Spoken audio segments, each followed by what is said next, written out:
So let me get this straight. A man flies from Qatar to UK to get a treatment for his heart condition and ends up sexually assaulting, raping woman in hospital bathroom. Classy.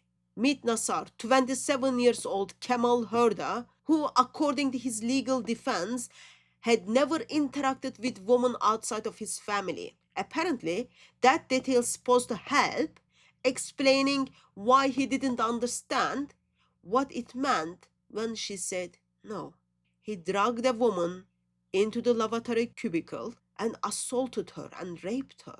She was terrified, frozen, traumatized. She's still dealing with anxiety, isolation, fear. Her words, not mine.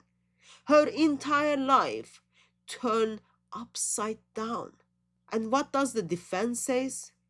Well, he is from conservative Bedouin background. He had minimum contact with women. He wasn't macho enough. He thought no didn't really mean no. Oh, so that's the get out of jail card now. Never interacted with woman? So when woman resists, he just thinks she's playing hard?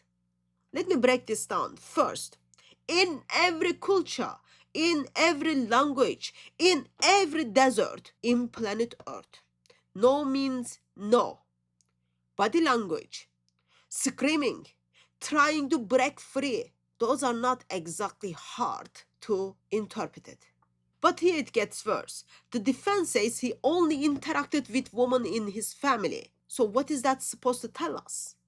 That he learned such a behavior from practicing certain things to his family? He learned and practiced such a behavior in his house? So son and brother and maybe uncle is doing these things to the woman in his house? That is his world. Woman really doesn't have any right to say no, whether they are family or stranger. So he learned these things at home. He was only engaging with the woman in his house. The way he is engaging woman in his house, he thinks in England, he can just put the woman in bathroom and then rape her. You might start already be thinking, what kind of ideology allows such a thing? Continue to think. I'm sure it's like you need to be Einstein to figure that out. Let's not kid ourselves, okay? This isn't about ignorance. This is about entitlement. This is about men who grew up in a context where woman consent doesn't matter. When he saw a woman in hospital in UK, in a professional space, a place of healing, he treated her like a property and he forced himself on her. And as the fact this was even used as defense in the court, that's terrifying because it implies that there are places in this planet, entire culture bubbles, where men are still being raised with the idea that woman's body is theirs to take. That if she's not wearing burqa, she is available. That if she's alone, she's asking for it. Let's be crystal clear. This is not about race. This is not about ethnicity. This is about an ideology and social conditioning. And when that ideology meets with the Western legal system, that they are too afraid to call what it is.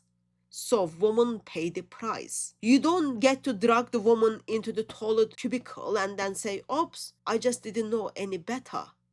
You don't get to use your lack of female exposure as a legal excuse for violence. If your ideology, upbringing taught to ignore women's consent, women are just a property, if that is your ideology is teaching you, then the problem is your ideology and you. And Western courts need to stop tiptoeing around this fact because the next woman he meets might not survive the next 5 minutes.